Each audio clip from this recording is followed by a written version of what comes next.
All the diets, the health food principles, and the nutritional concepts that we share today have a single father, Maximilian Gerson.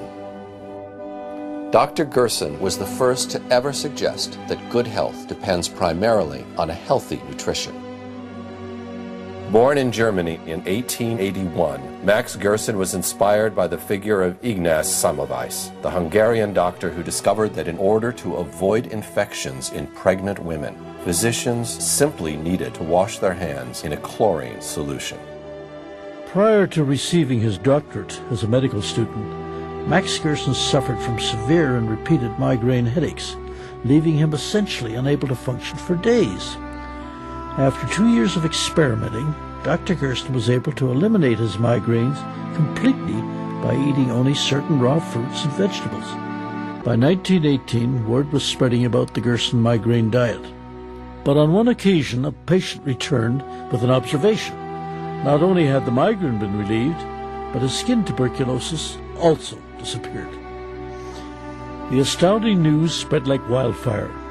In April 1924, famous lung specialist Dr. Ferdinand Sauerbruch offered to do a clinical trial with 450 incurable skin tuberculosis patients.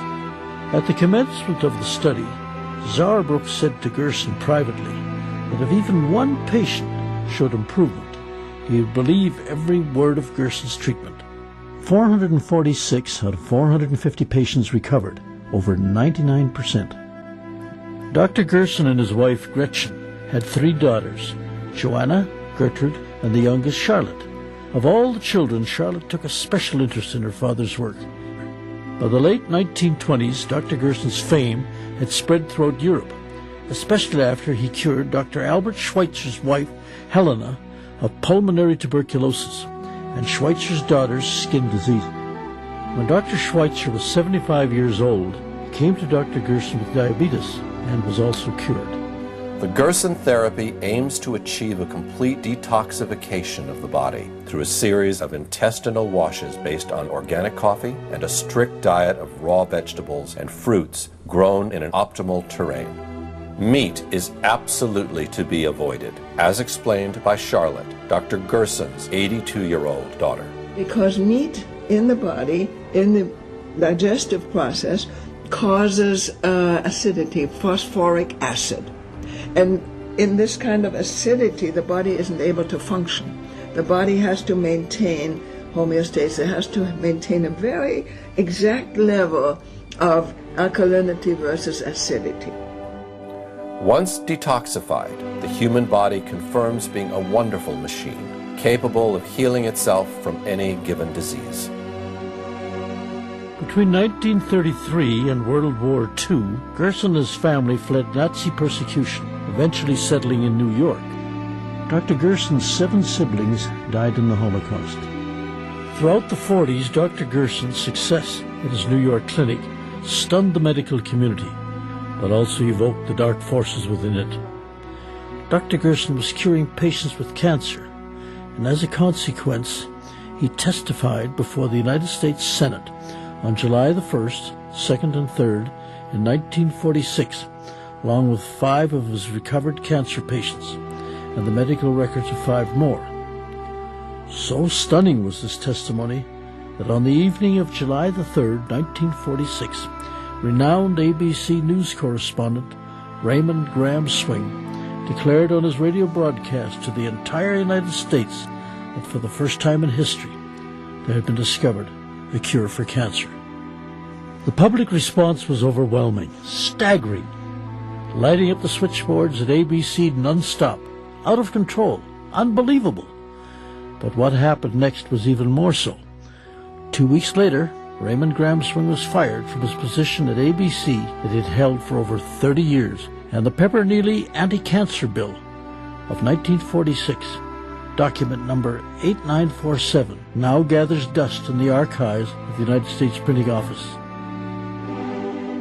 Behind it all, it wasn't hard to see the hand of Morris Fishbein and the AMA. Forbbiden had already been in a long struggle with Gerson, since the German doctor was the first to ever denounce the dangers of smoking at a time when the largest advertising contributor for the AMA was in fact Philip Morris. In a repeated national survey, doctors in all branches of medicine, doctors in all parts of the country were asked, "What cigarette do you smoke, doctor?" Once again, the brand named most was Camel. Yes, according to this repeated nationwide survey, more doctors smoke Camels than any other cigarette. Max Gerson was ostracized from the entire medical community, who labeled him a quack, continuously attacked him and harassed him. I was investigated 5 times. What do you mean by being investigated, sir? From the AMA. They investigated you? Yes, 5 times. Every time they come, I show them, here's a patient you sent home to die, cured. Other patient you sent home to die, cured. Next patient you sent home to die, cured. What are you going to do? You don't look like the type of man that's going to give up at this point. No. How could I give up this when I see these wonderful results? That's impossible. First, I write the cancer book. And in that cancer book, I will bring in as many cases as possible sent home to die. So that every physician here in the country can read it. And I will have it translated in many languages.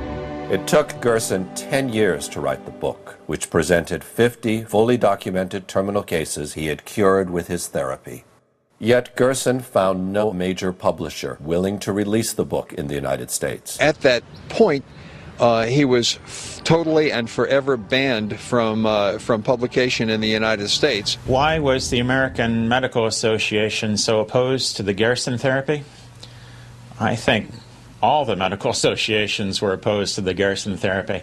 Here comes a new approach, a nutritional approach, an effective approach. The medical pharmaceutical industry, if it even wants a cure for cancer, since there's so much profit in this disease, certainly does not want the cure to be a nutritional one. Dr. Gerson spent the rest of his life secluded in his New York apartment, where he kept curing patients with the same therapy that in the meantime was being forbidden all over the United States. This is where Dr. Gerson was up until the day of his death, where he had a clinic, where he saw patients, where patients recovered from cancer, where he documented so many recoveries, yet those recoveries are not available to the public. Those published articles have been published in Europe, but have not been allowed to be published in American journals. Why? The reason for that is the fact that it's not a patented medicine and it's not an expensive medicine. I mean, this is the crux of the matter. This is a natural therapy that allows people to take control of their own health and not require drug intervention. If the Gerson therapy were permitted inside the United States, and I believe that it should be, we would see a dramatic decrease in deaths from cancer. I would estimate the fatality rate would go down by at least 50%, very possibly more so. Exactly like Mildred Nelson, Charlotte Gerson had to go all the way to Mexico to open a clinic to cure people after her father's death. Over the years, the Gerson Clinic has seen a continuous flow of patients from all over the world. The medical records from over 1,500 patients are available to anybody who wishes to examine them. Further, any physician is heartily invited to come to the Mexican hospital and visit and see a patient there, or visit with the patients, and with their permission, then they would have access to their medical records. But the medical establishment kept ignoring the call, while officially continuing to deny the validity of the Gerson therapy. Dr. Dean Edell, whose popular radio and television programs... A fixture in American television, Dr. Edell has been representing the voice of official medicine on national television for many years. I don't think the Gerson's therapy has ever cured a terminally ill patient. People get very confused by this. If you think of basically what's in Gerson therapy, you really wouldn't expect it to cure cancer. But people Sometimes cancer cures itself. There is a rate of cancer that goes away by itself. Some people didn't really have cancer. It was a misdiagnosis. In 1986, I was diagnosed with pancreas cancer, which had spread to my liver, gallbladder, and spleen. The doctors told me I had 3 months to live, to go home, get my finances in order, and prepare to die. My husband just wouldn't accept it. I was only 46 at the time, far too young, so we came home, did therapy for 2 years. After 3 months, my doctors here wondered why I was still living. They asked me if I would have a CAT scan, which I did. The masses of cancer had gone. They said, "I don't know what you're doing. We don't want to know what you're doing. Just keep doing it." The doctors at that time had said I would never live to see my second grandchild, which he is now 19 years old. So we proved them wrong. After the therapy, we went back to Utah to a specialist on blood, and she said my blood was so clean and clear that she couldn't tell I'd ever had cancer, and she said I was the first patient that ever happened to. Yes, and after I had gone back to the oncologist after I had done the Gerson therapy for a couple months, at that time when they had found that I was cured of cancer from the CT scan that they had done on my abdomen, he couldn't believe it. He thought it was a miracle. For the 10 years following being on the Gerson therapy, which took a year and a half, I started going back to the Mayo Clinic and seeing Dr. Scott, who was an oncologist there, just for checkups to be sure I was clear. And he said everything was like an 18-year-old again. My blood profile was perfect, and he couldn't believe how I looked and how much energy I had. And he asked me what I'd done, and I went over the Gerson therapy with him. Dr. Scott said, "That's great," but he said that we can't sell that. Dr. Wallace Sampson is the editor of the Scientific Review on Alternative Medicine and Aberrant Medical Practices, which claims to present an objective viewpoint. Has Gerson therapy ever cured a cancer patient? Oh, of course not. They won't even release their records. So, what would it take for you to be convinced that this therapy is has credibility? Well, first of all, they have to show some reason why it should work. We know how cancers behave, and we know the kinds of things that cause cancer. So they have to come up with some kind of a believable theory of why their diet should work. But second of all, they'd have to convince us that everything we know about it in the past 50 years is wrong, and they're right. Now, how are they going to come up with material like that? That's impossible. They don't have it. Dr. Gerson documented so many recoveries, yet those recoveries are not available to the public. Those published articles have been published in Europe, but have not been allowed to be published in American journals. Dr. Stephen Barrett can be considered today's equivalent of Morris Fishbein. Steady at the helm of his publication, Quackwatch, Dr. Barrett denounces every form of therapy that the official medicine considers to be a fraud or a fake. Take the Gerson therapy, for example. Gerson was a physician who claimed that he could cure cancer with diet and a number of other methods. There's absolutely no scientific evidence that he's cured anyone. I was investigated 5 times from the EMA.